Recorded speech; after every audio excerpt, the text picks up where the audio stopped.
I don't know if, when it comes to what we're supposed to do for our kids, I don't think it's our job to try and predict the future.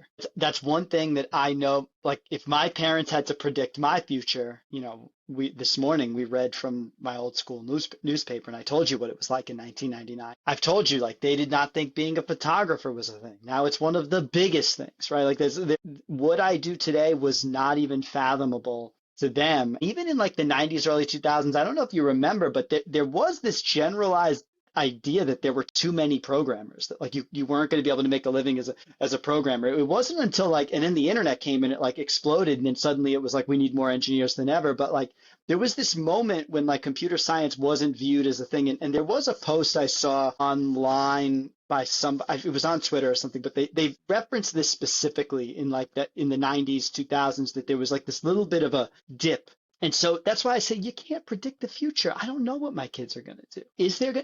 Do I think there's going to be UHA? No, I think they're going to be laughing at us that we thought it was the end of work, because there will be work. If there's one thing I can tell you right now, and I can guarantee you, is there will be work.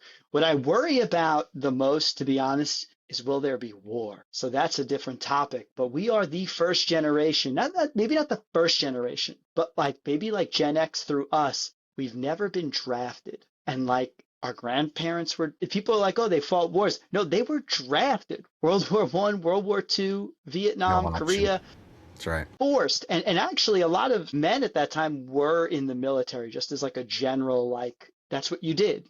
I worry about that for sure, because these are the kinds of things that is as abundant and amazing as life can be. Us humans can screw the whole thing up. So I think about that when I'm kind of like the future.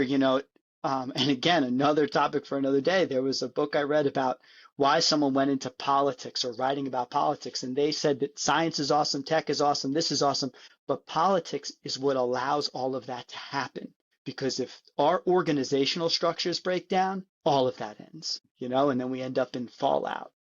That's right. Back, back to pen and paper we go.